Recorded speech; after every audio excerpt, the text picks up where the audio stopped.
Bonjour et bienvenue pour un nouveau moment de détente ensemble. Je vous invite dans l'univers de Rose et Balles de Laine. Pour les nouveaux, les nouvelles qui arrivaient, soyez les bienvenus.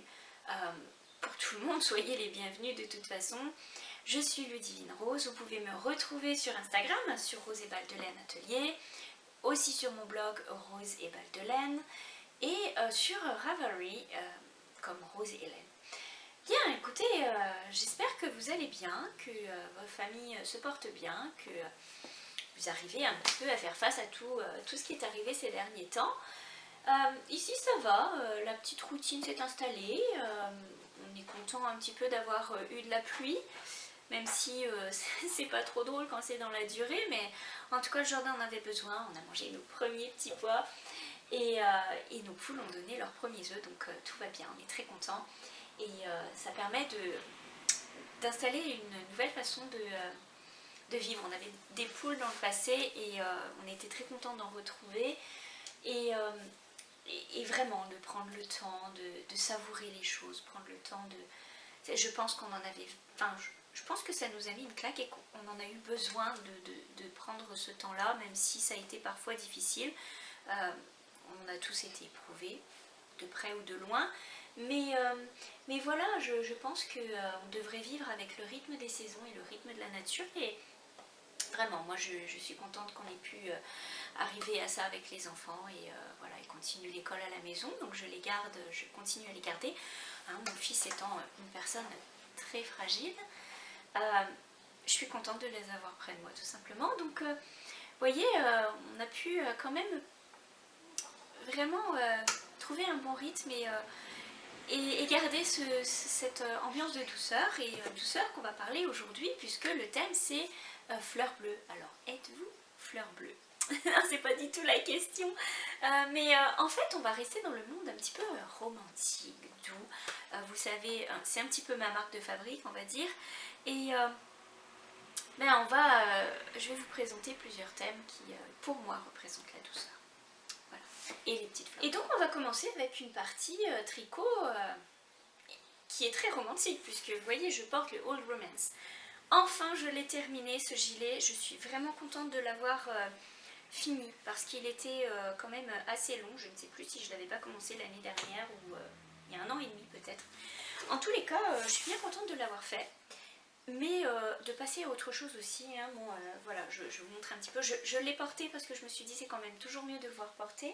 Donc le Old Romance de Rory Locatelli, je vais vous remontrer le petit papier. C'est un patron payant que vous trouvez sur Ravelry. Et franchement, j'avais jamais rien fait de cette designer. Je lui tire mon chapeau parce que elle a une façon de construire les choses qui sont très réfléchis dans le fond, que j'adhère pas forcément. C'est-à-dire que j'ai pas trop aimé le faire. Il est chouette, il est sympa à porter, il est très original avec la bande de dentelle, mais voilà, j'ai pas eu vraiment de plaisir à le faire. Donc après tout dépend de votre ressenti, hein, mais voilà, donc je commence par vous présenter le Old Romance pour le thème romantique. Donc c'est celui-ci, le Old Romance de Rory Locatelli. Donc c'est un gilet qui, je ne peux pas dire qu'il se construit en une fois, parce qu'il faut faire des parties et les mettre en attente et les reprendre, etc. Donc c'est ça qui n'est pas de tourpeau. Il y en a qui triplent là-dessus, hein, tant mieux. Moi, c'est pas mon truc. J'ai vraiment pas aimé. Et en plus, je n'aime pas mes finitions. Donc bon, voilà, il a rien pour lui. Non, mais il est sympa quand même. Franchement, porté, il est très chouette. Bon, je vous montre un petit peu. Donc, je vais me lever. J'espère que vous verrez bien. Donc voilà, un petit peu la longueur. Il arrive à moitié, un petit peu à moitié des fesses. J'ai été très surprise quand je l'ai fait, puisque tricoter, alors c'est du fingering. Quand on le tricote, elle donne une certaine mesure, hein, où s'arrêter. Je me suis dit, il est drôlement court, j'ai dû encore me planter, ça va finir dans l'armoire de ma fille. Et finalement, au blocage, quand on étire bien, les mailles, ça se met bien en place, et finalement, il a quand même une longueur assez raisonnable. Hein, donc voilà, le Old Romance, qui est en fait une marée de jersey dans le dos, mais qui a la touche très sympa de la dentelle. Donc je vous montre un petit peu. La dentelle, elle est vraiment sympa, ça c'est vrai. Les finitions en grafting, c'est pas mon truc, mais bon. Moi j'ai ajouté ma petite broche, parce que sinon je le trouvais un petit peu trop, bah, pas fade, mais en tout cas je l'ai personnalisé. Voilà, donc ce gilet, eh ben, écoutez, vraiment, allez lire les commentaires qu'il y a sur Ravelry. Il est très joli. Cela dit, je ne suis pas sûre que voilà, qu'il faille mettre quelque chose en dessous, parce que moi ça me gêne, je suis tout le temps en train de le remettre. J'ai l'impression qu'il vrille en fait. Mais bon, voilà, il était très long à faire pour ma part. Mais oui, bon, c'est un tricot, voilà, ce ne sera pas mon préféré en tous les cas. Mais une fois fait, une fois porté, j'avoue quand même qu'il est très joli.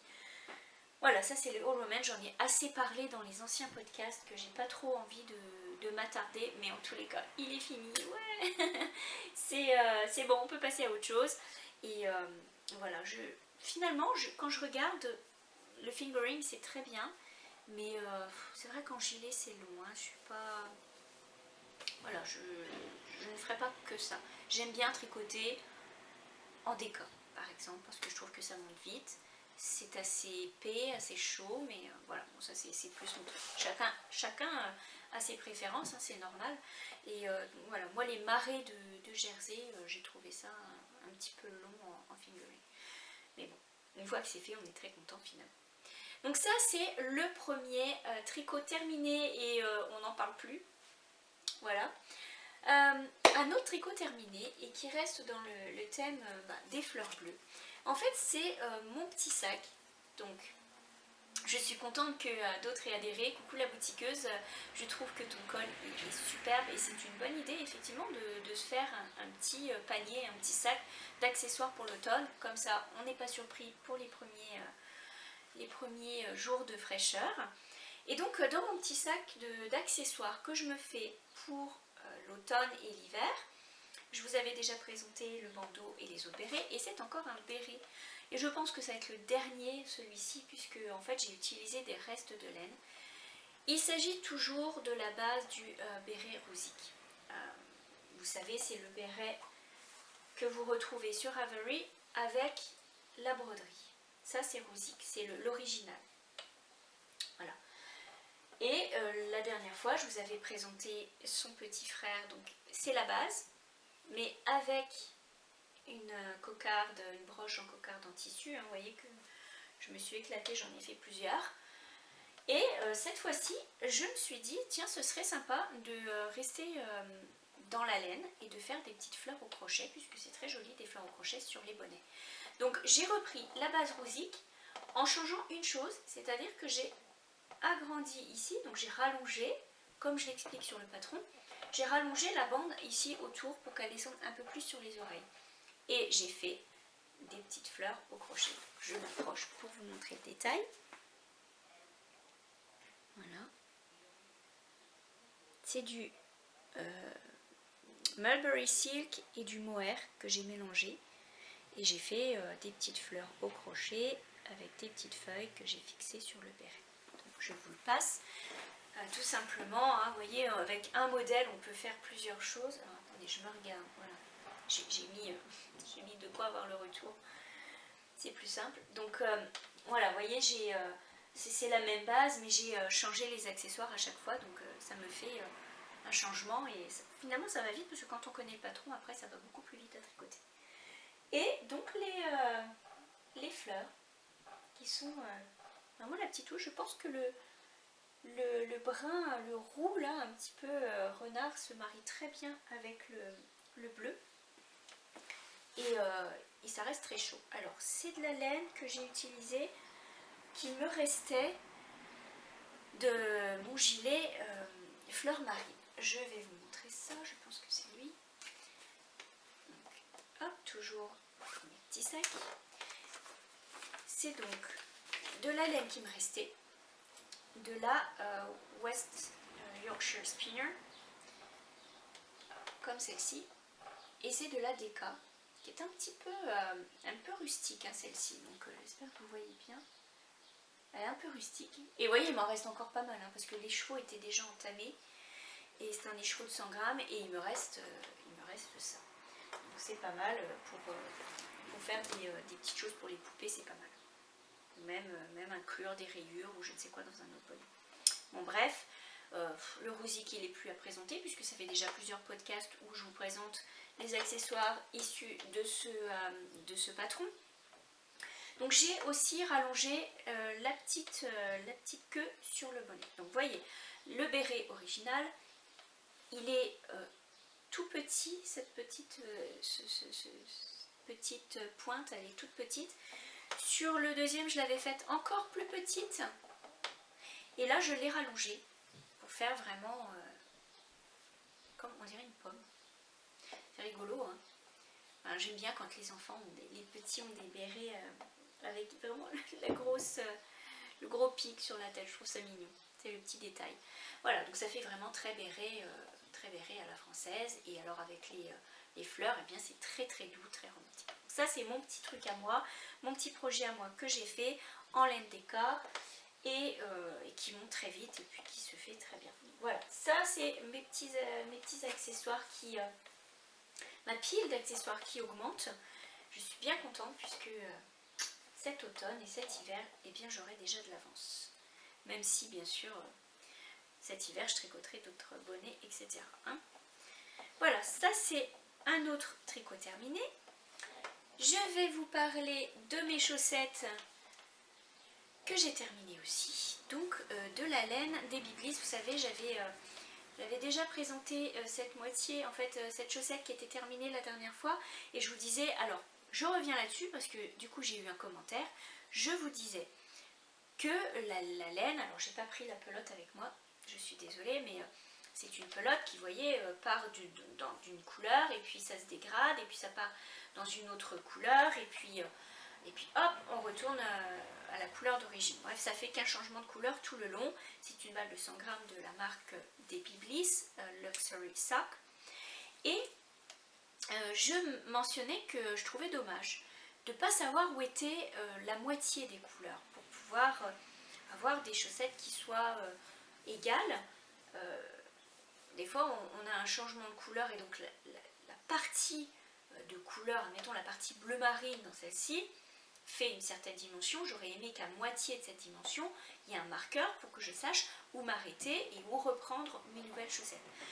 Et j'ai eu un commentaire, il paraît qu'il existe des pelotes pour faire ça, qui ont un marqueur. Alors je n'ai pas trouvé, si vous avez une idée de la marque, je ne sais pas si ça existe encore ou quoi, mais en tous les cas, sachez que ça existe. J'ai eu un commentaire qui me mentionnait ça, et merci d'ailleurs de l'avoir dit au passage, puisque ça peut être très pratique à l'occasion de tester cette laine. Bon, quoi qu'il en soit, j'ai fait ces chaussettes avec cette laine, et comme vous voyez, eh bien en fait, j'ai pas pu reprendre. Vous voyez, la partie bleu marine ici est beaucoup plus grande sur celle-ci que là. Hein. Donc, moi en fait, je voulais vraiment que ce soit une partie qui soit égale, quoi, qu'il y ait une vraie balance entre la partie beige et la bleu marine par rapport à la tige du pied et à la pointe.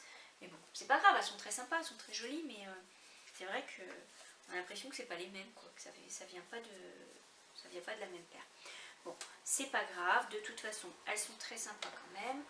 La couleur est très chouette. la laine elle est douce. Bon, c'est de la laine à chaussettes de toute façon. C'est assez doux. C'est très agréable à tricoter et c'est sans prise de tête puisque de toute façon moi j'ai tricoté tout simplement mes chaussettes d'une manière simple. Et la couleur en fait c'est elle qui fait la job. Donc voilà, ces petites chaussettes de la marque Baby Bliss. Rien de spécial à dire. Ma recette de chaussettes toute simple. Moi je commence par la pointe.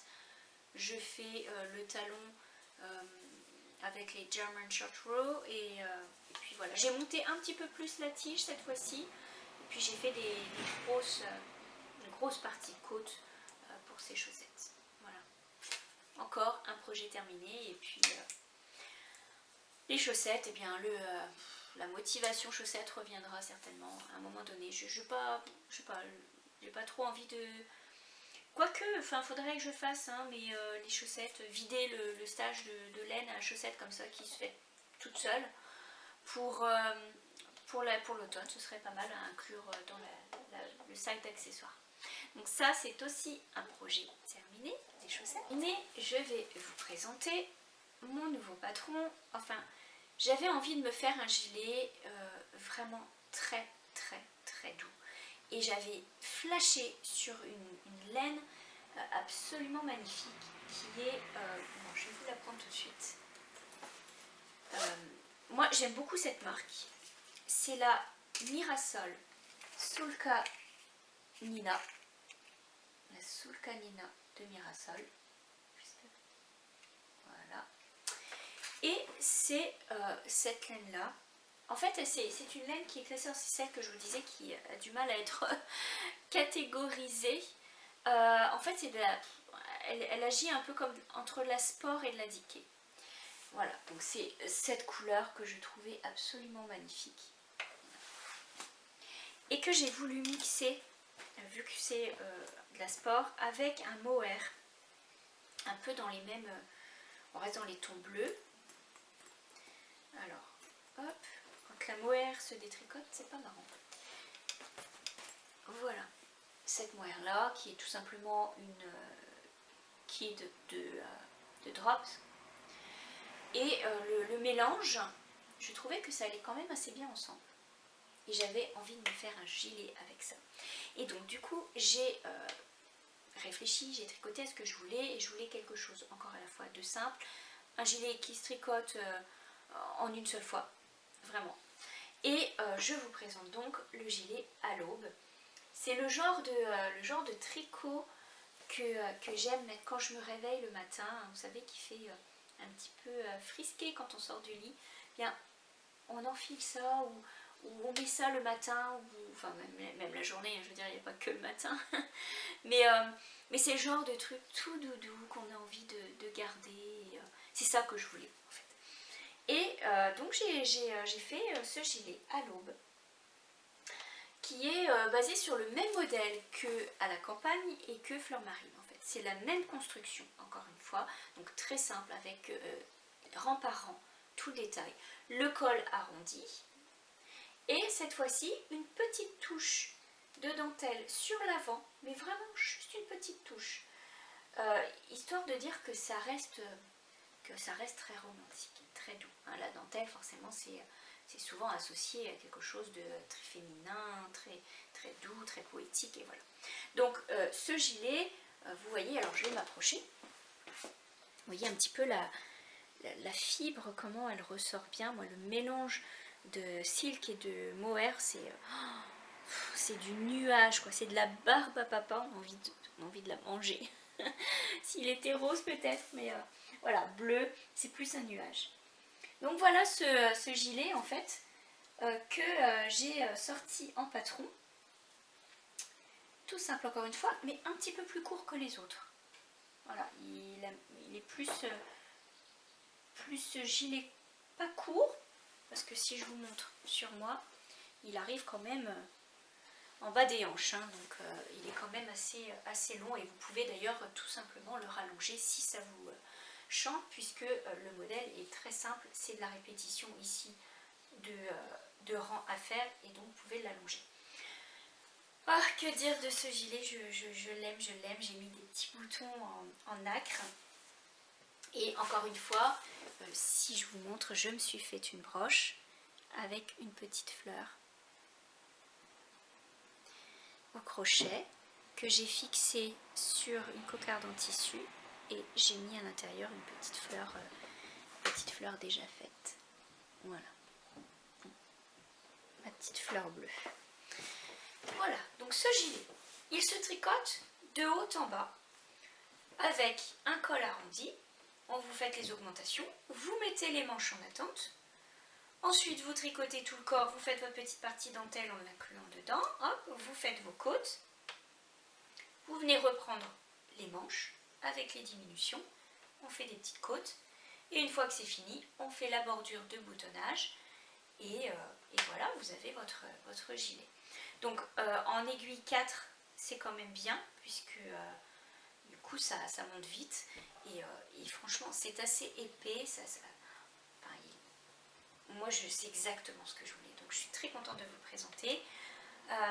La couleur, elle est vraiment chouette. Cela dit, je pense que dans d'autres couleurs, elle doit être très sympa aussi. Et pour aller avec ce gilet, je me suis fait... Donc, il n'y aura pas de partie tricot, couture, crochet. Ce sera un petit peu mélangé puisque, en fait, j'ai réfléchi pas mal en termes de tenue. Et donc, pour aller avec, je me suis cousu une blouse Esmé de Apolline Pattern. Avec aussi des fleurs bleues, des fleurs que vous retrouvez en fait dans la broche ici, dans le petit tissu. Donc j'ai fait cette petite blouse et si je vous montre l'ensemble, donc je vais vous montrer l'ensemble, ça se marie très très bien et ça me fait penser un petit peu dans les années 50, 60. Les petites blouses comme ça romantiques. Enfin, moi j'aime beaucoup cette blouse. Non mais le détail, elle est vraiment chouette. Je vais vous en parler juste après. Mais là, avec le gilet, c'est vraiment très sympa. Et en plus, ce que j'aime, c'est que le gilet, il laisse apparaître les boutons. Puisque le col, il n'est pas trop serré autour du cou. Mais vous voyez, il est quand même un petit peu plus... pas ouverture bateau, mais en tous les cas, c'est un col un peu large. Donc ça laisse quand même l'ouverture du cou. Et il reste très chouette et il se marie très bien avec le tissu. Je suis hyper fan. En tout cas, quand j'ai vu le tissu et j'ai vu la laine, j'ai dit, ils sont faits pour aller ensemble. Avec ce petit col. Donc voilà, donc le gilet à l'aube, vous pouvez le retrouver sur Ravelry. Il est en français et il est en anglais. Vous pouvez aussi le retrouver sur Makerist. Et sur Lovecraft. Voilà, donc encore un projet terminé. Je vous dis que j'ai bien travaillé ce mois-ci et que je suis plus que satisfaite de cette laine et de cette construction. Voilà, voilà. Donc pour aller avec la blouse, je vous en parle tout de suite. C'est le patron Esmé de Apolline Pattern. Attendez, je vais vérifier, je ne veux pas me tromper. Qu'est-ce que j'en ai fait? Oui, il est là. C'est ça, c'est bien Apolline Pattern. Parce que j'ai fait d'autres trucs et du coup j'ai peur de mélanger les maisons de couture. C'est exactement ça. Esmé, qui est une blouse très très féminine. Vous pouvez choisir les manches. Donc la construction, c'est ce corps là avec...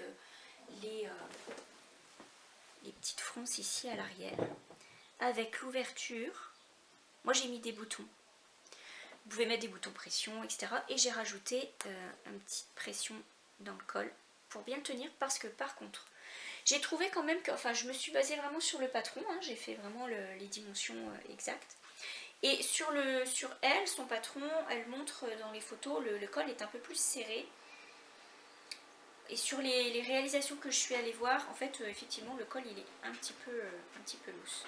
Mais voilà, il est quand même très joli. J'ai choisi de faire les manches boules, les petits mancherons. Et quoi dire, ça, je trouve ça très joli comme façon de faire. Et puis, j'ai simplement fait un bord rouloté pour la finition.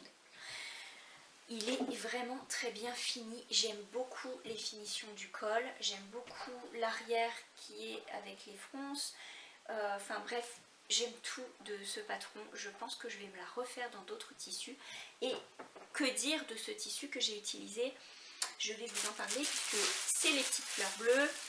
C'est la marque Sous le Figuier Fabrics, qui est un tissu imaginé et imprimé en France, qui est absolument une belle boutique, qui va vous coûter un bras parce qu'il ne faut pas se le cacher, c'est quand même dispendieux. Mais je veux dire, c'est le Liberty français, quoi. C'est magnifique.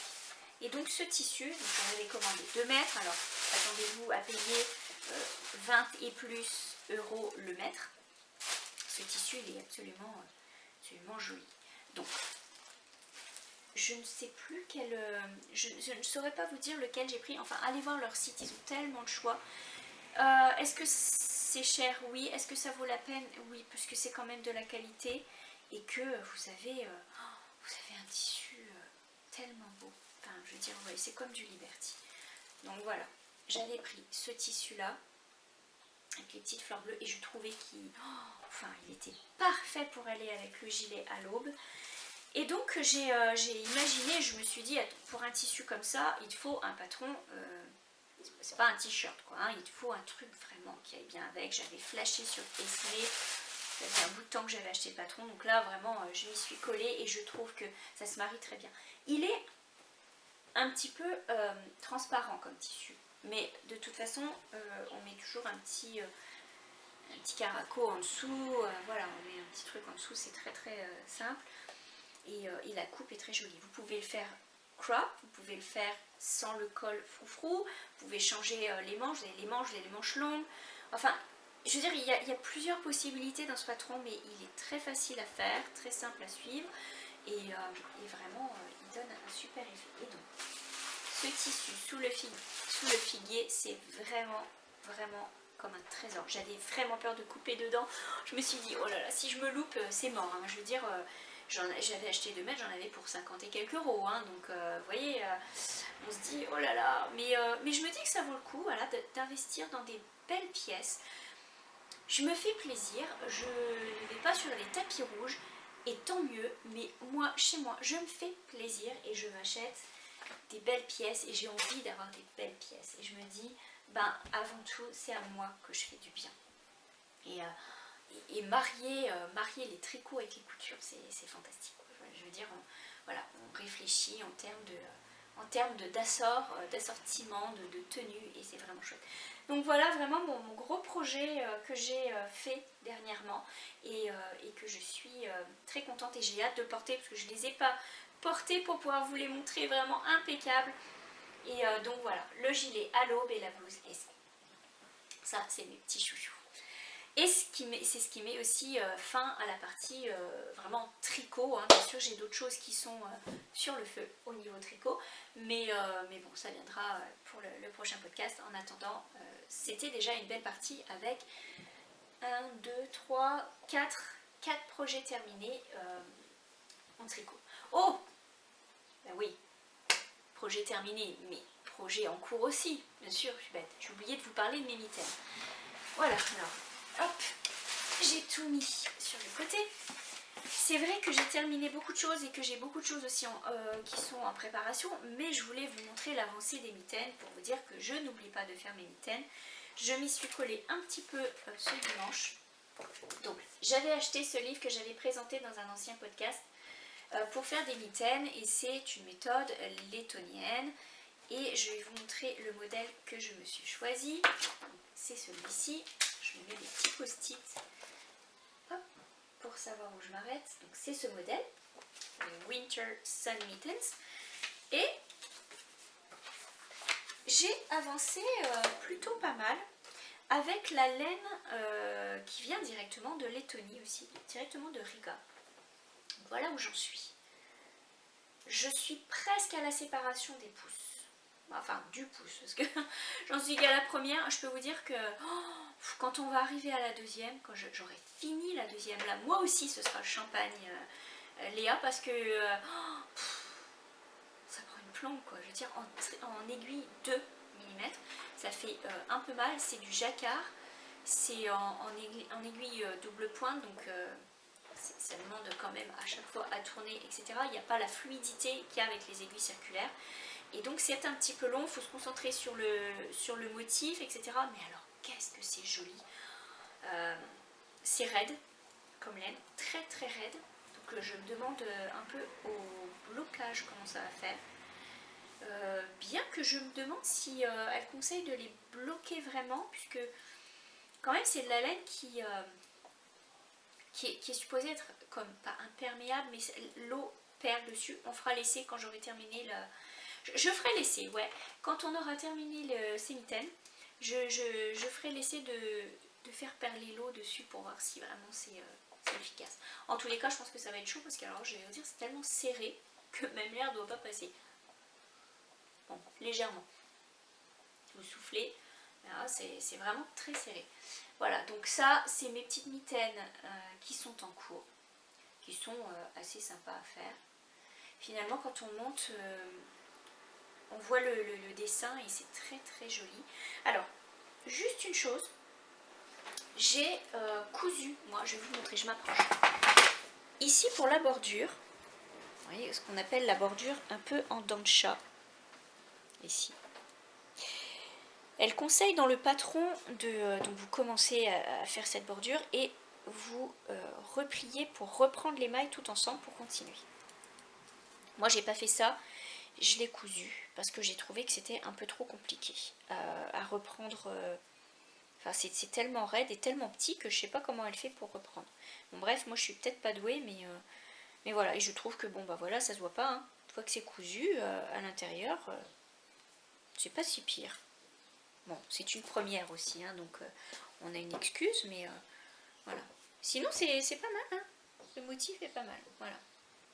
Donc ça a bien avancé quand même, parce que dis-donc quand même que c'est en aiguille numéro 2, et je crois que en une journée, enfin en 2 heures, j'ai dû faire, bien une vingtaine de rangs. Oui, parce que ça demande quand même de la concentration pour faire le dessin. Puis je vous dis, c'est pas numéroté les rangs. Donc c'est pour ça que je me mets un petit washi tape pour mon repère. Mais sinon, voilà, il n'y a rien. C'est très très bien fait. Donc je suis presque à la séparation. Il me reste quelques, il me reste 6-7 rangs et après, enfin 6-7 tours. Et après, je fais ma séparation des pouces. Donc j'ai bien hâte. En tous les cas, ça avance. Ces petites mitaines, c'est un projet d'une vie, je crois. Mais j'espère les avoir quand même pour les temps. J'essaye d'être plus sérieuse, mais je vous avoue qu'en aiguille 2, déjà les chaussettes 2,5, c'est juste. Mais alors 2, là, c'est vraiment très petit. Et voilà. Alors, au crochet, vous savez que je suis dans ma phase châle au crochet, puisque je trouve que ça se fait bien plus vite que les châles au tricot, tout simplement. Et j'aime beaucoup varier. Hein, quand on fait un tricot, on aime bien aussi changer pour un peu du crochet, ce qui fait que ça, on n'a pas les mêmes mouvements des aiguilles et du crochet, donc ça repose un peu le bras, ça permet de faire d'autres choses aussi, et ça monte très très vite. Et donc au crochet, j'ai fait un châle, encore une fois, que j'ai trouvé sur Lovecraft. Je vous mets de toute façon, hein, encore une fois, sachez que tout le détail de la vidéo, je vous mets les liens et je vous mets les choses en dessous, là, dans la description de la vidéo. Donc c'est le Foxtrot Shawl par Rocket Girl Crochet que vous pouvez trouver sur Instagram. Et là, Jess fait un patron de crochet, de châle au crochet, tout à fait abordable pour tout le monde, très simple. Alors c'est un modèle payant, mais il est d'une simplicité, je veux dire, ça vaut le coup, on peut même le faire dans plusieurs tons, etc. Regardez, donc c'est celui-ci, le Foxtrot Shawl. Et moi j'ai choisi un coton, donc elle préconise du diquet, donc avec un crochet 4, ça monte extrêmement vite. Et elle avait, je crois, préconisé, que je ne vais pas vous dire de bêtises, parce qu'elle a dit juste diquet. Il me semble qu'elle avait dit quoi utiliser. Alors elle a utilisé de la Paintbox Yarn Cotton, donc du coton de Paintbox. Paintbox c'est une bonne marque, hein, donc vraiment ils ont des très jolies couleurs. Ils ont des beaux mix aussi, donc allez-y. Donc elle a utilisé de la Paintbox en champagne, en gris et de la Drops Muscat en pêche. Voilà, c'est les 3 couleurs que vous voyez ici sur le patron. Donc ce patron, abordable, tout à fait pour les débutants, qui ne demande vraiment pas de grosses connaissances, qui est très bien expliqué puisque elle vous met les instructions écrites, les instructions en photo, vous avez des tableaux pour les répétitions de rang, etc. Enfin bref, c'est un truc qu'on retient très bien et qui est très simple. Alors moi j'ai choisi un coton aussi et j'ai pris de la Sky's Light de chez Skepius. Je vous montre le petit label. La Sky's Light de Skepius. Et j'ai pris de l'indigo. Alors, c'est de toute façon de l'indigo, de la coloration naturelle indigo. Et j'ai pris, alors, pour vous dire, j'ai pris Alto Stratus. Puisque, en fait, le thème, c'est le ciel, en fait. Et donc, j'ai pris cette couleur que je trouvais très jolie. Un petit peu un bleu, c'est de l'indigo, hein, de toute façon. Donc un bleu un peu gris, un peu foncé. Si vous faites de l'aquarelle, vous savez que l'indigo, c'est quand même un beau bleu. Enfin, voilà. C'est cette couleur que je trouve très jolie. Avec des nuances. Donc, vous voyez, il y a le bleu, mais il y a des petites nuances qui se promènent dedans. Et donc j'ai fait le châle Foxtrot. Attendez, je vous le mets à l'endroit. Voilà, ça c'est sur l'endroit. Voilà ce que ça donne en indigo. Avec une petite bordure que je trouve très sympa ici, avec des petits picots, qui est très simple à faire aussi. Vous voyez, c'est une répétition de rangs pleins, de rangs un peu espacés, et à la fin, en fait, vous ajoutez cette petite bordure, un petit peu d'arceau avec des petits picots, et vous mettez bien sûr les petites assorts. Moi je trouve que les petites assorts sur les châles, c'est toujours très joli. Donc voilà, ce châle, en fait, l'avantage, c'est ce qu'elle vous explique dans le patron, c'est que vous avez votre dimension et vous pouvez l'agrandir si vous voulez l'avoir plus grand. C'est très simple, il suffit de faire des répétitions. Alors moi-même, j'ai fait des répétitions supplémentaires. Je crois que j'ai rajouté 4 ans de plus, c'est pas énorme, hein. J'ai rajouté 4 ans de plus, et puis ça tombe très juste avec la bordure et les petits lacets.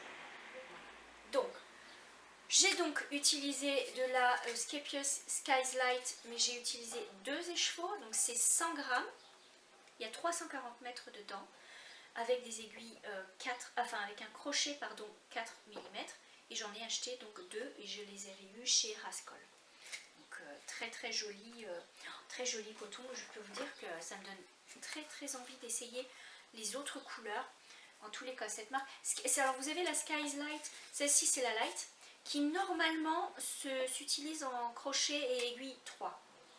Et vous avez, je crois, la un peu plus grosse, toujours dans les mêmes tons de Skepius, en coton, qui s'utilise avec du crochet et des aiguilles numéro 5. Moi j'ai pris vraiment la plus petite. Ça donne un joli effet aussi. De toute façon on voit pas trop la différence, je vais vous dire, si c'est du liqué ou si c'est du fingering, hein. Voilà. Et donc ce petit châle très sympa, juste bien, hein, je vais vous dire, avec une veste en jean, il doit être très sympa. Voilà, il est doux, il est très doux, c'est un coton qui est très sympa. Alors je ne l'ai pas lavé, et je vais vous dire, il doit dégorger un petit peu, puisque quand je le crochetais, après j'avais la marque du fil tout bleu là ici de l'indigo, mais enfin bon, l'indigo c'est très chouette. Je ne sais pas si vous avez l'occasion d'aller sur Arte, la chaîne Arte en replay.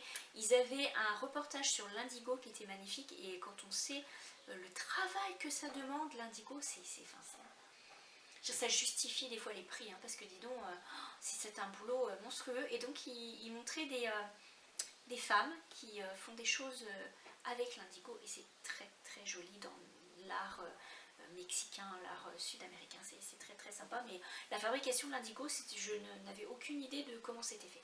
Donc c'est très sympa à voir, ce reportage sur Arte. Excusez-moi, je suis en train de perdre ma voix. Mais voilà ce que ça donne dans cette couleur Alto Stratus. Et ce patron Foxtrot.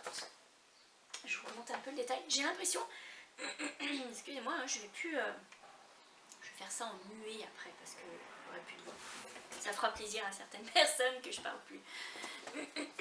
Voilà. Donc, voilà un petit peu la répétition. Je vous montre un petit peu de près. Vous savez, les répétitions, les plaines, les répétitions, etc. C'est très très simple à faire. Et encore une fois, avec le petit aspect. C'est quand même assez grand. Et ce châle au crochet, je me suis dit qu'il irait très bien avec une très jolie robe. Et donc là, encore une fois, je bascule vers la couture. Et c'est la robe Twiggy. C'est celle-ci. J'avais choisi un super beau chambray que j'avais eu, je crois, chez Mondial Tissu. Et des jolis boutons aussi que j'ai eu chez Mondial Tissu. Voilà, je vous montre un petit peu les boutons. Et la robe Twiggy, alors, si vous voyez, donc je vous montre la robe au complet, avec le haut qui est droit, elle est toute ouverte derrière, donc il y a toute une bande de boutons. Sur le devant, elle est très simple, avec des poches, avec un petit peu de fronce, et surtout, c'est le détail de la manche. Enfin, je veux dire, c'est magnifique cette manche. Moi j'aime beaucoup le détail très féminin de la manche. Donc la robe Twiggy, en fait c'est une robe, je vais vous montrer le patron, c'est Kit by Chloe. Vous pouvez retrouver le détail sur internet, je vais vous montrer sous label. Il faut que je me lève. Hop. Donc, Kit by Chloe. Et c'est vraiment très joli. Alors déjà quand vous achetez le patron, alors c'est le patron version papier hein, que vous devez décalquer, couper, etc. C'est très très bien expliqué. Et alors déjà quand vous recevez le patron, il arrive comme ça, emballé dans du tissu. Je trouve ça absolument fantastique. C'est merveilleux. Vous avez déjà, rien que d'avoir le patron, vous avez envie de le faire. Je trouve que c'est très sympa d'emballer dans du tissu. C'est très original. J'aime beaucoup. En plus, ça vous fait découvrir les tissus, etc. Et donc, vous avez à l'intérieur, vous déballez, vous avez la pochette de la robe Twiggy. C'est celle-ci. Très très bien fait. Ça vous fait vraiment le petit livret. Donc, vous déballez, hop, et vous avez à l'intérieur le label de la robe. Vous avez le patron à décalquer, hein, tout ça avec les marges de couture comprises. Vous pouvez mettre des notes à l'intérieur du petit livret, puisque vous avez les tissus choisis, le maître, les fournitures, la to-do list, etc., le temps de réalisation, difficulté. Alors je vais vous dire, difficulté, c'est d'une simplicité. Je ne suis pas une experte en couture, ça ne fait pas très longtemps non plus que je couds des vêtements, mais je peux vous dire qu'il est d'une simplicité. Alors pour les poches, c'est fantastique. J'avais essayé de faire des poches sur la Elona de Icati et je m'étais complètement plantée. Et là, les poches sont tellement bien placées, tellement bien expliquées que ça roule tout seul et je suis super fière de la finition et c'est une robe que je referai, ça c'est sûr. Les manches aussi, c'est très joli, très bien fait. Donc vous avez le petit livret avec les explications, comment faire et puis les conseils pour bien commencer, etc. etc., etc. Enfin bref, il est vraiment, moi je la trouve chic. Vous pouvez la faire en chambré, en lainage, vous pouvez, voilà, cette robe elle est très sympa. Donc j'étais tellement contente de pouvoir la faire que je me suis dit qu'elle irait très bien, voilà, en chambré, elle irait très bien avec le châle Foxtrot. Ça fera un joli ensemble. Et encore une fois, on reste dans le thème du bleu. Et voilà. Vous voyez, ça fait un super ensemble. Parce que ça fait un peu jeans, hein, ça fait... ouais, c'est très joli. Et la robe, elle est vraiment... enfin, le chambray, il est chouette. Donc, voilà. Et le patron est de toute façon très chouette. Voilà, voilà, encore une tenue avec un châle, une robe. Ça pourrait être une nouvelle rubrique. Un châle, une robe. Un châle, une blouse, peu importe. Et ouais, c'est vraiment très... enfin, moi, j'ai vraiment aimé la faire, cette robe. Et j'ai vraiment aimé faire le châle au crochet. Voilà, voilà, donc le foxtrot. Un autre truc au crochet que j'ai fait, c'est ma couverture en coton. Alors, on reste dans le coton. Hein, que j'ai avancé, vous savez, cette couverture de petits carrés comme ça, là, que je me suis fait un peu comme ça en allant. Et j'ai commencé à monter quelques carrés ensemble, puisque pour les lier, j'avais, normalement, pour faire les carrés, j'utilise de la coton classique d'Ikea de chez Stylecraft, en plusieurs coloris. Et pour la lier ensemble, j'ai pris de la DMC Nature, qui est un peu plus fine, mais qui est dans les mêmes tons. Les couleurs sont similaires. Et donc vous avez ces petits carrés que j'ai essayé donc de joindre. Je voulais vraiment voir ce que ça donnait l'effet. Et je les ai joints avec cette laine, ce coton de chez DMC. Et puis finalement le résultat n'est pas si mal. Hein, quand vous regardez. Alors c'est vrai que c'est casse-pied de lier tous les carrés ensemble. Mais finalement, moi j'y prends beaucoup de plaisir à faire celle-ci. En coton je trouve que c'est sympa. Donc voilà. Donc, je lis. Alors je suis partie sur mes 4 carrés. Et maintenant je vais faire le tour en couleur. Voilà. Donc ici je suis partie avec le tour crème, ensuite je vais partir avec un tour avec le tour rose, etc. etc., etc. Donc je vais placer tous mes carrés. Mais c'est pas mal, hein, ça avance bien. Je me fais mes petits carrés comme ça. Quand j'ai un petit peu de temps, hop, je me fais un ou deux carrés et puis finalement ça monte très très bien. Voilà. C'est pas si mal. Une petite couverture à faire à suivre, mais j'aime beaucoup les tons et ça fait vraiment très très doux. Et le coton Stylecraft est très chouette à utiliser, et autant que le coton DMC l'est aussi, hein, donc ça va très très bien ensemble. Et voilà pour la partie crochet. Bien sûr j'ai d'autres projets, j'ai un autre châle qui va arriver pour le prochain podcast, un autre châle au crochet, donc j'ai bien hâte de vous en parler. Mais en attendant, pour ce qui est de la couture, donc je vous ai présenté la blouse Esmé, je vous ai présenté la robe Twiggy de Cousette que je vous recommande vraiment, qui sont très très chouettes. Mais en couture, j'ai aussi fait les petites poupées. Donc vous les avez vues passer sur Instagram. Et si vous ne me suivez pas sur Instagram, je vais vous les présenter. J'ai tout d'abord créé, en fait, c'était vraiment un rêve. J'avais vraiment depuis très longtemps envie de faire des lapins et des souris en poupée. Le lin, c'est une matière que j'adore travailler et j'avais adoré faire Abigail, la poupée. Et quand je voyais dans les boutiques, quand mes enfants étaient petits, les petits lapins en lin, enfin, je trouve ça magnifique et je trouve ça très très doux, encore une fois. Et on garde un petit peu ce lien avec le romantisme et la poésie. Et j'avais vraiment le rêve d'en faire et je me suis dit, mais après tout, pas compliqué, hein, j'ai fait des poupées, pourquoi je ne ferais pas des lapins et des souris en lin moi aussi. Et voilà, donc j'ai travaillé sur mon patron et j'ai réfléchi et je suis arrivée à ce que je voulais vraiment. Donc je vous présente, j'ai commencé par les lapins, donc je vous présente Claire et Tom. Et je vais vous expliquer un petit peu le concept. Alors vous avez Claire et Tom, les lapins. Voilà. Et vous avez Théo et Maggie, les souris. Donc, je vais vous représenter tout ça, je vais vous expliquer un petit peu ma démarche. Je voulais un petit peu comme la poupée d'Abigail, je voulais vraiment retrouver du Liberty déjà dans les pieds, parce que je trouve que quand on assoit la poupée, eh bien c'est très joli, ça donne une belle petite touche, mais aussi dans les oreilles évidemment, puisque ça renforce l'idée du petit lapin en tissu, ou de la petite souris. Et donc, j'ai utilisé encore une fois du lin Normandie, en gris et du lin, que je ne me trompe pas,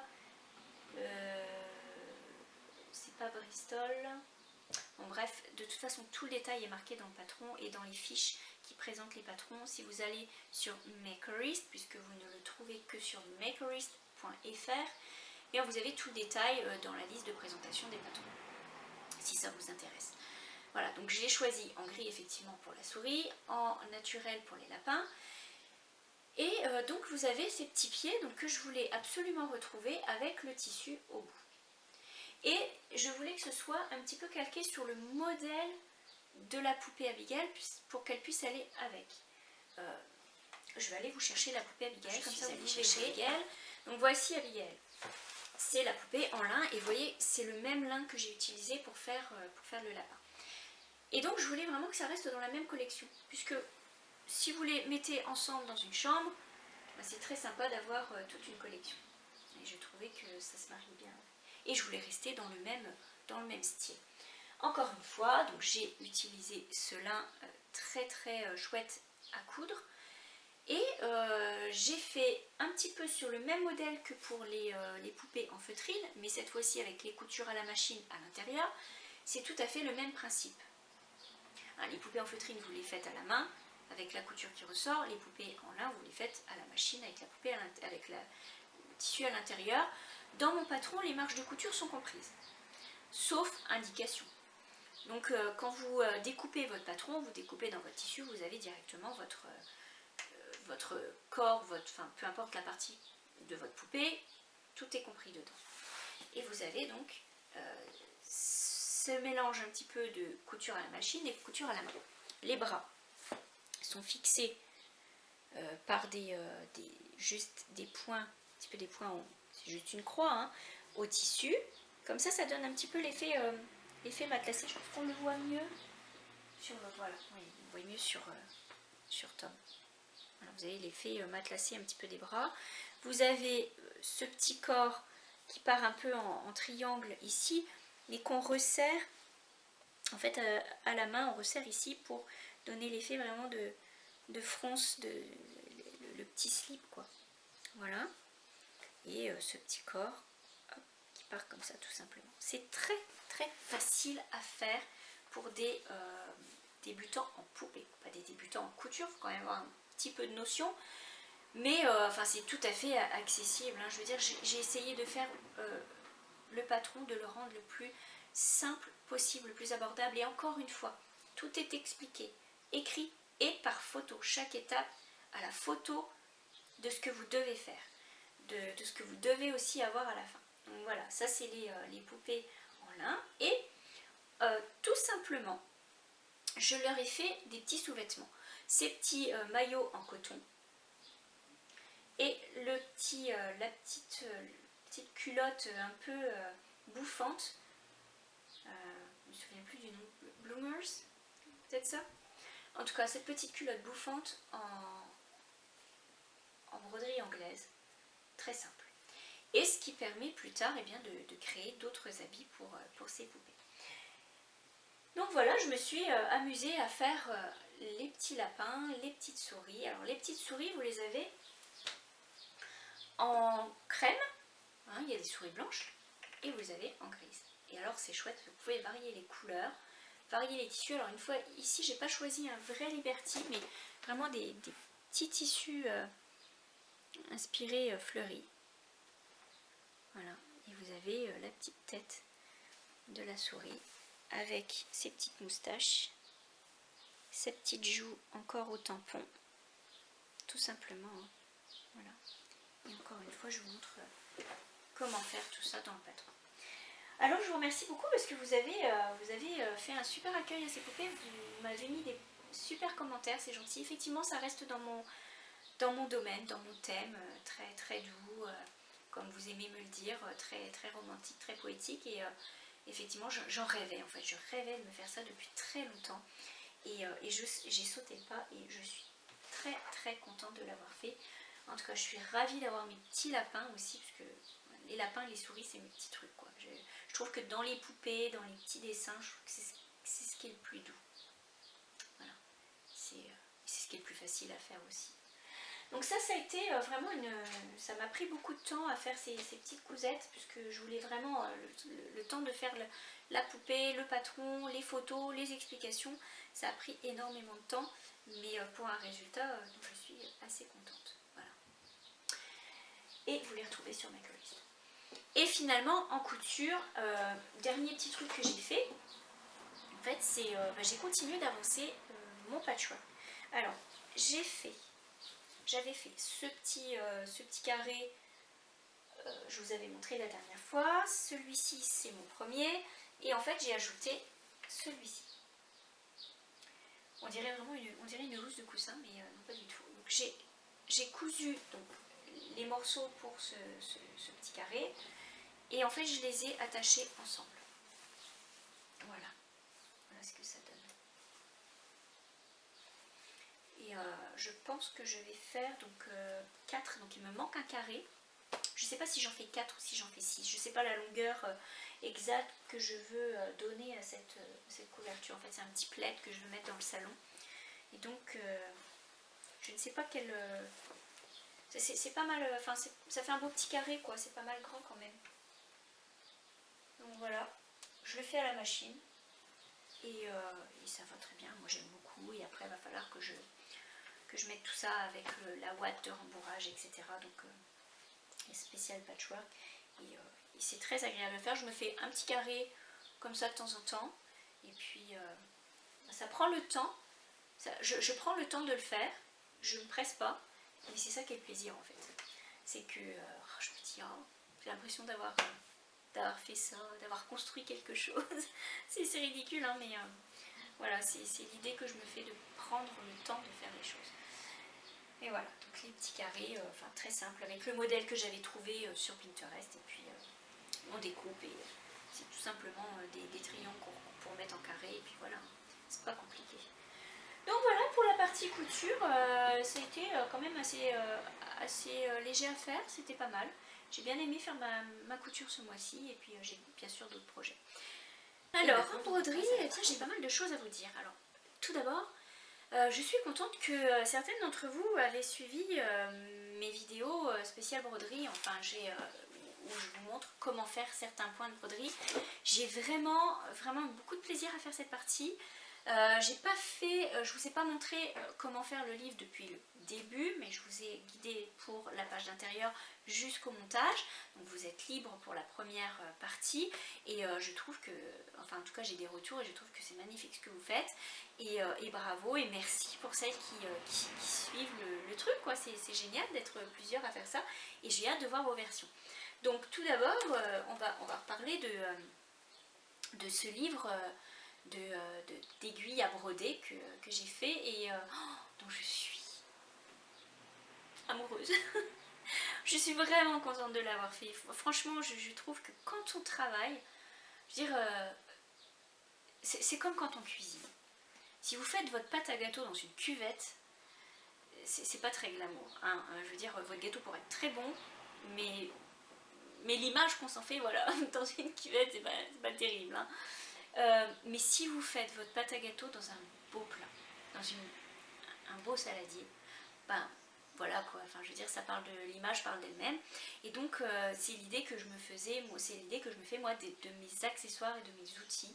J'aime bien quand c'est bien présenté, j'aime bien quand c'est, voilà, ça donne envie, on se met dans l'ambiance et voilà, et c'était vraiment dans cette optique là que j'ai voulu me faire une pochette à broder. Et je vais me faire d'autres accessoires qui vont avec.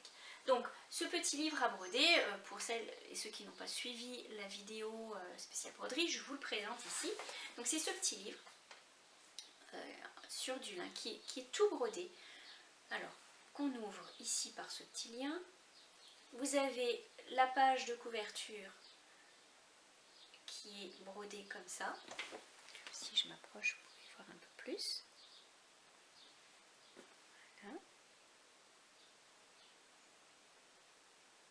Voilà ce que ça donne. Et à l'intérieur, vous avez donc la pochette pour mettre les aiguilles et la broderie autour. Ce qui est chouette, c'est qu'on allie vraiment l'utile à l'agréable. C'est que on se fait de la broderie pour se faire une pochette à broderie. C'est quand même sympa et c'est personnalisé. Voilà. Voilà ce que ça donne. Ce petit livre à broder. Donc je vous montre dans les vidéos d'explication, et bien je vous montre comment faire.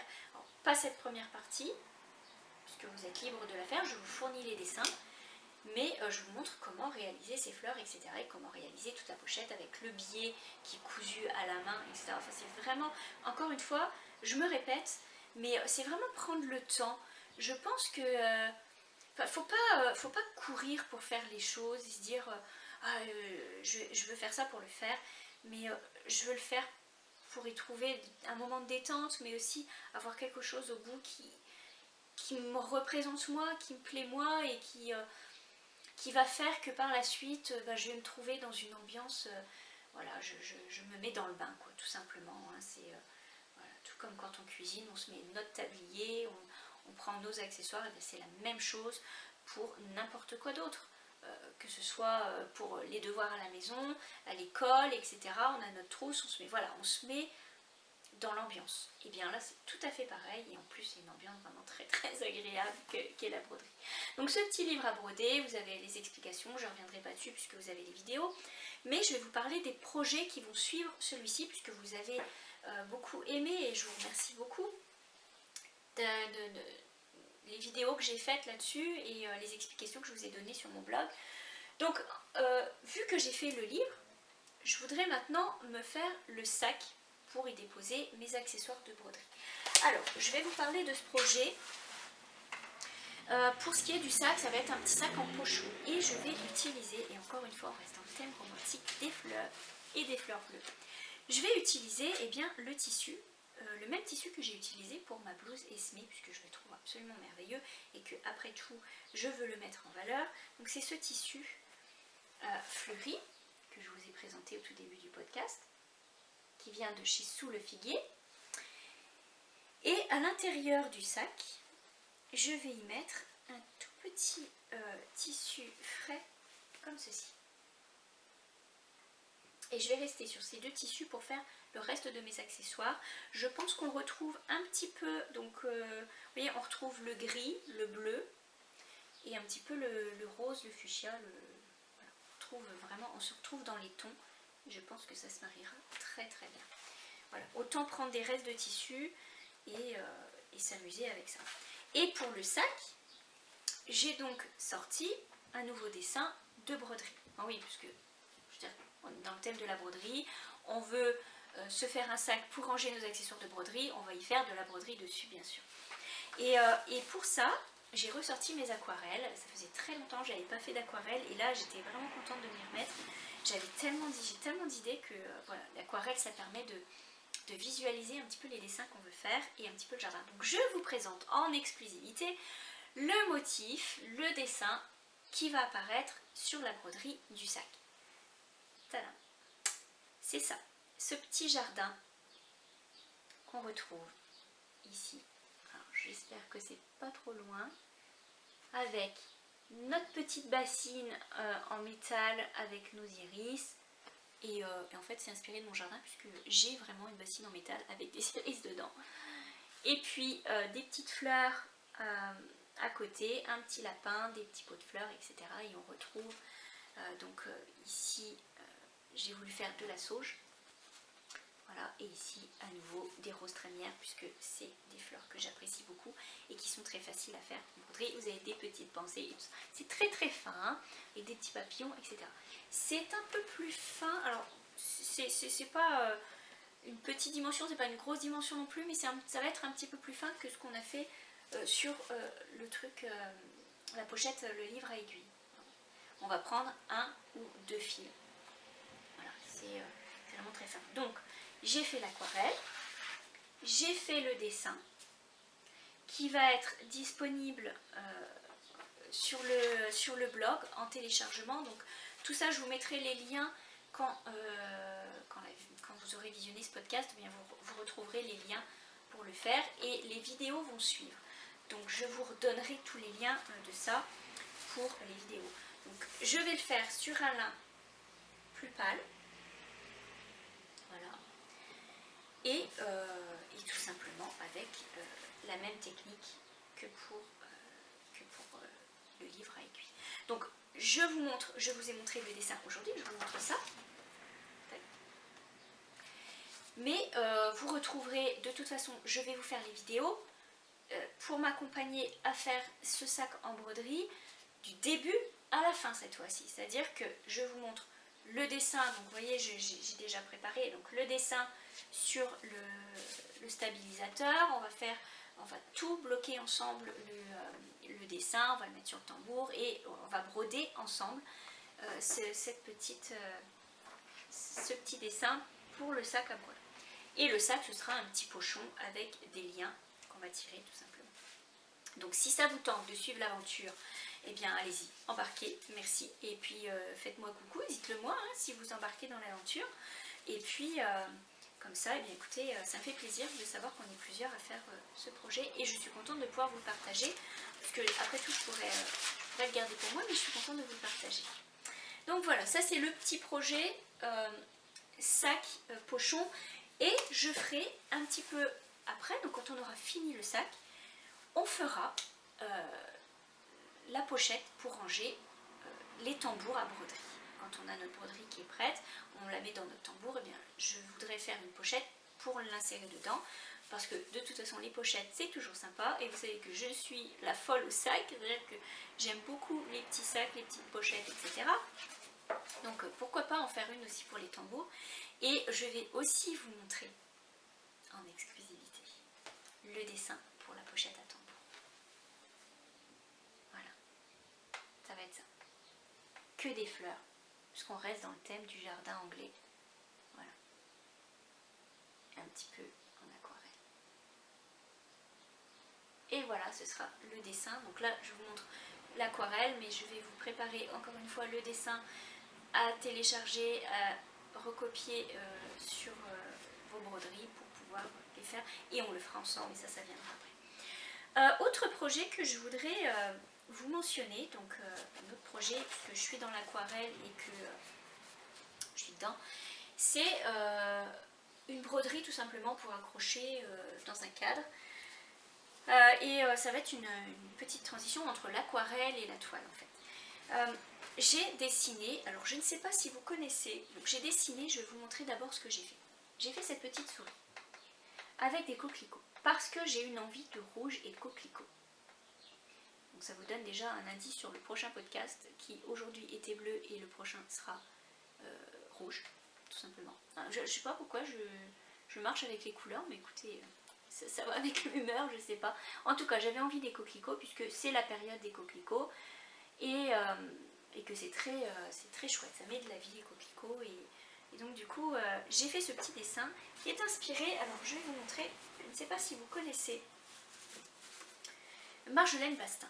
Alors Marjolaine Bastine, je ne sais pas comment se prononce son nom, je n'ai pas été chercher. C'est une artiste qui peint les aventures de Vera, la souris. Et ça donne des petites cartes vraiment très très sympas comme celle-ci. Vous en avez comme celle-ci. Vous avez, je vais vous en montrer plusieurs, elles sont très jolies. C'est toujours les petites aventures de Vera. Vous avez celle-ci. J'ai ma chaise qui grince quand je bouge. Vous avez avec les petites abeilles, voilà, c'est très très doux, très joli. Ça pourrait faire un petit peu dessin animé. On se retrouve un petit peu inspiré de Beatrix Potter. Voilà, je trouve que les cartes sont magnifiques. J'ai une petite collection de cartes. Et je me suis inspirée du travail de Marjolaine pour dessiner ma petite souris avec les petits coquelicots autour. Et j'ai envie de me la faire en broderie sur une toile Zegvart, alors de Belfast. Ah oui, c'est la Zweig Art de Belfast, c'est la 12.6 fil. Et elle a avec des petits pois naturels. Voilà. Je vous mets, il y a le petit label. En fait, j'achète mes toiles chez Univers Broderie. Et j'aime bien parce qu'ils mettent toujours le petit détail, donc c'est quand même sympa. Et c'est cette toile que je veux utiliser pour faire ma petite souris avec les coquelicots. ça pourrait être très très sympa de faire un petit motif comme ça. Voilà. Et la toile, alors là c'est de la toile de lin. C'est de la toile de lin, hein, vous voyez, je vous ai montré de près, c'est de la toile de lin avec les petits pois.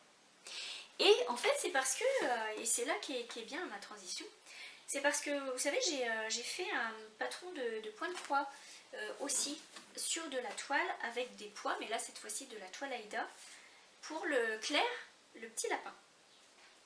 Donc j'aime bien avoir un ensemble, et donc j'avais sorti Claire. Donc Claire le lapin, sur de la toile. Vous voyez ici c'est de la toile Aïda. Vous voyez la toile? Vraiment de la toile à point de croix. Avec des pois à fond gris. Où j'avais créé le patron de la tête d'un petit lapin, de Claire. Et là, cette fois-ci, je vais prendre de la toile de lin. C'est un petit peu plus fin, et ce ne sera pas du point de croix, mais ce sera de la broderie traditionnelle. Voilà. Et je trouve très sympa de changer un petit peu de fond de toile, pas toujours faire sur du blanc ou sur de l'uni. Mais il y a des toiles qui existent, qui ont des motifs et qui sont très très jolies, et on peut faire quelque chose de très sympa avec.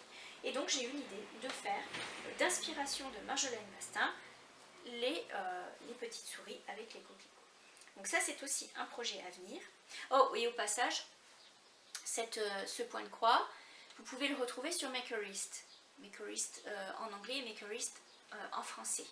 Donc voilà, c'est très rapide à faire, et encore une fois, moi j'aime bien ce genre de petits projets, ces petits ouvrages, parce que c'est pas très grand, ça va très vite, et vous pouvez les inclure dans des petites cousettes, hein. Vous faites des petits pochons, et hop, vous mettez ça, et et ça personnalise. À la rigueur, vous pouvez même faire la pochette pour y mettre le lapin, ou faire un ensemble qui va avec le lapin, et vous avez un joli ensemble, peut-être un ensemble de naissance, ça peut être sympa.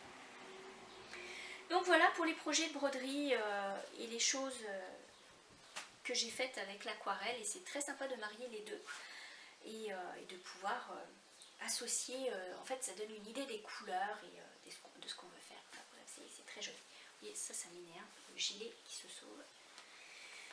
En broderie, encore une fois, alors je vais vous montrer, je vous sors la bête, hein, parce que je l'appelle la bête parce qu'il est tellement énorme, le métier à broder. Je continue mon herbier, et là je l'ai super bien avancé puisque je voudrais l'accrocher sur mon mur de cuisine. L'herbier des herbes officinales et aromatiques. Donc là j'en suis rendue à avoir fait ici le souci et l'ânette.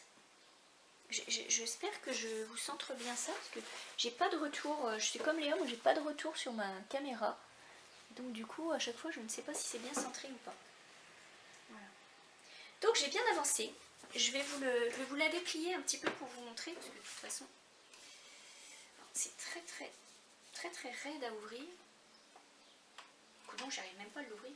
C'est quoi cette affaire-là? Okay. Ça prend des muscles, je vous le dis. C'est... Mais voyons. Donc je vais vous la déplier pour vous montrer ce que j'ai déjà fait. Voilà, j'ai déjà fait tout ça. C'est plutôt pas mal, hein, une fois déplié. Le système est très pratique, hein. Il tient, je peux vous dire qu'il tient bien.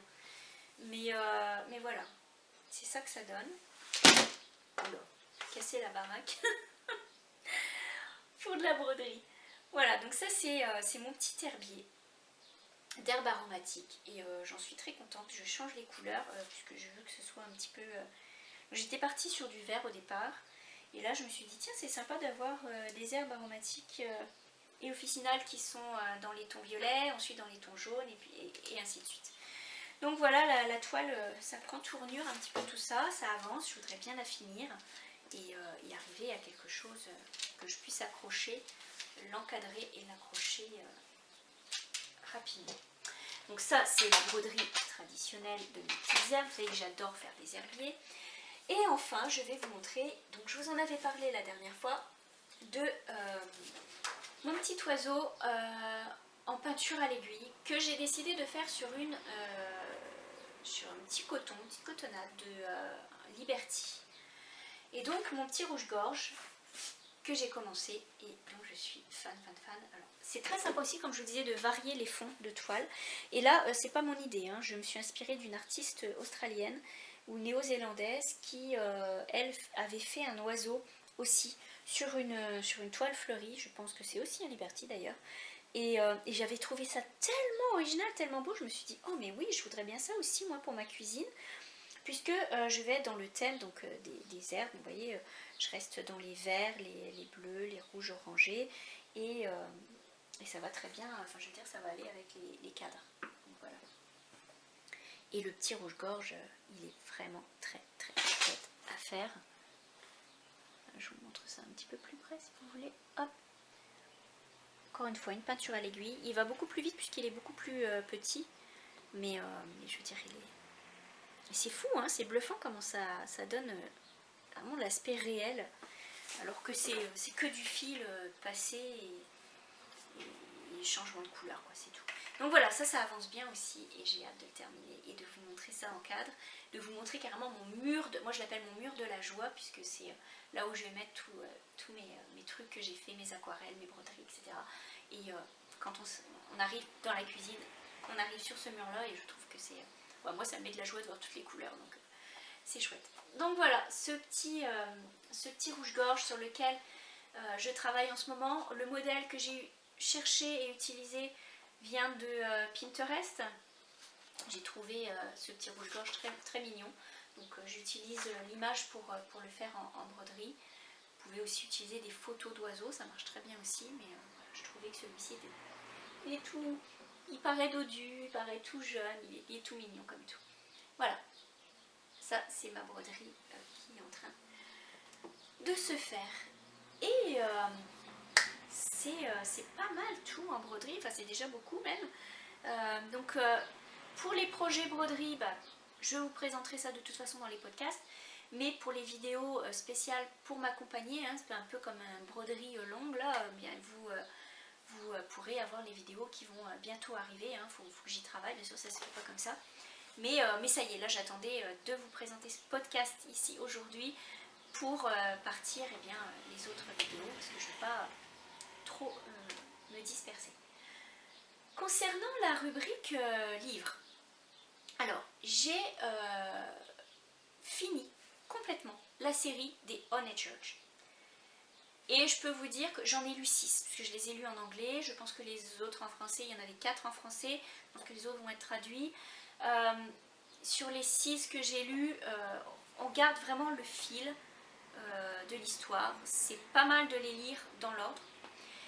C'est sympa, c'est divertissant, c'est reposant. Enfin, les Honeychurch, c'est un peu le Downton Abbey moderne. Et voilà, c'est rigolo. Enfin, c'est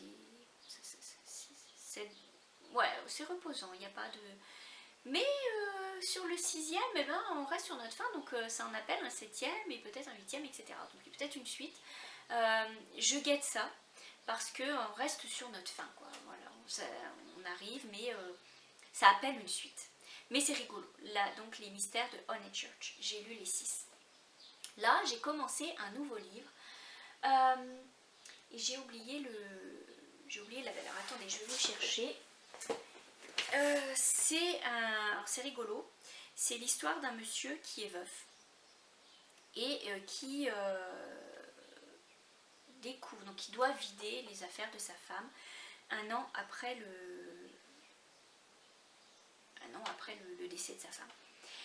Et il vide ses affaires et il découvre dans une de ses chaussures, donc dans une botte de sa femme, il découvre un bracelet avec des charms. Alors les bracelets et les charms, vous savez, c'est des bracelets et vous avez des petits anneaux et vous venez y accrocher des petits lucky charms, des petits pendants qui représentent des choses que vous aimez, des voyages.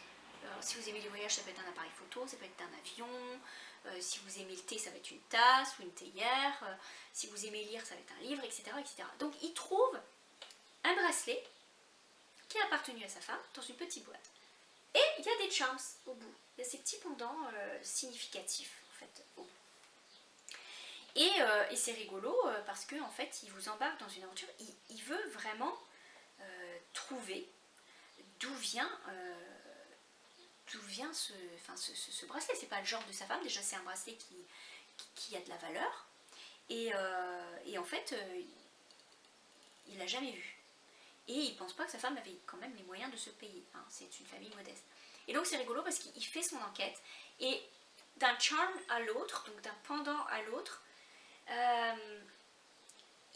il va découvrir sa femme en fait. Moi j'en suis qu'au début, hein, c'est vraiment trop rigolo.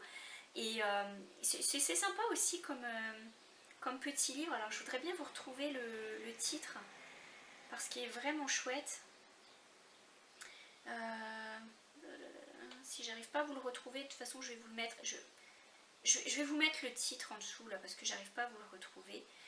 C'est un livre numérique donc j'ai pas. Je vais vous mettre le titre. Voilà, vous avez le titre ici, là, juste en dessous de moi. Et c'est plutôt sympa, c'est de la littérature anglaise, ça se passe en Angleterre.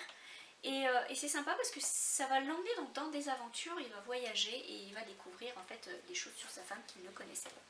Et il passe par tout plein d'émotions. Et c'est mignon comme histoire. Voilà.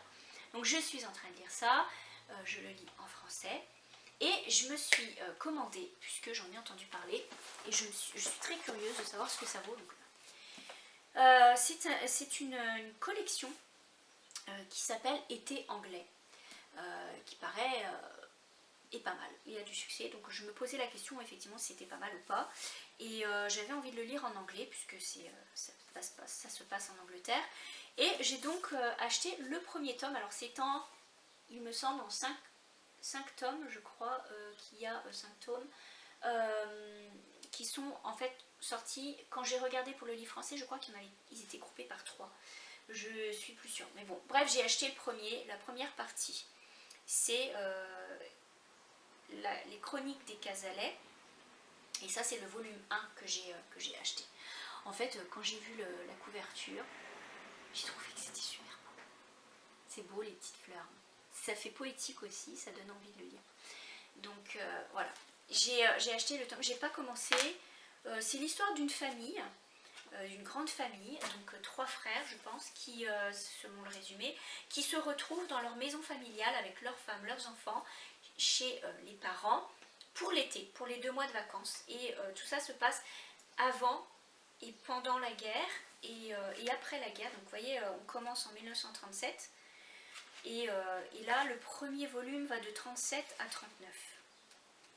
Donc c'est quand même un gros volume. Je peux vous dire qu'en anglais, il y a 500... Ça va jusqu'au bout. 578 pages. Voilà. Mais si l'histoire est bien, eh bien ça va se lire bien. Et puis je vous dirai ça, j'ai acheté le premier volume, je verrai. Enfin, j'aime pas trop acheter des collections comme ça. Enfin, c'est dur de se lancer dans une série si on ne sait pas trop si ça va nous plaire. J'aime pas juste avoir le premier, je trouve que ça laisse un suspens comme ça. Là. Mais bon voilà, il faut bien commencer. Et puis je pouvais pas acheter la série au complète, le volume comme ça à lire, vous imaginez. Donc là, déjà là, c'est pas mal. Hein. On verra, je vous en reparlerai, je vais commencer à le lire. Et puis, la chronique d'une famille, ça peut peut-être être divertissant pour l'été. Voilà. On verra bien. Et bah c'est pas mal tout au niveau des livres. J'ai pas tellement de découvertes vu que en fait je suis pas trop sortie. J'ai pas, à part acheter des tissus, enfin j'ai même pas fait beaucoup d'achats. J'utilise ce que j'ai en ce moment, donc c'est très bien. Et puis bah, j'ai beaucoup travaillé dans le jardin aussi. La mauvaise herbe pousse plus vite que le reste bien sûr. Et puis bah, on s'est beaucoup occupé avec les enfants à faire de la cuisine, à faire de la pâtisserie, etc. Donc voilà. Et voilà qui met un terme donc à ce podcast très chargé encore une fois. J'espère que ça vous aura plu. Ce thème un petit peu où on retrouve le bleu, les petites fleurs comme toujours. Et j'espère que ça vous aura détendu, que ça, voilà, j'espère pouvoir continuer à faire ça et à vous retrouver pour un prochain podcast. D'ici là, eh bien prenez soin de vous, amusez-vous bien, faites des jolies choses, profitez de vos enfants, profitez de vos maisons et de votre famille. Et moi sur ce, je vous embrasse et je vous dis à très bientôt.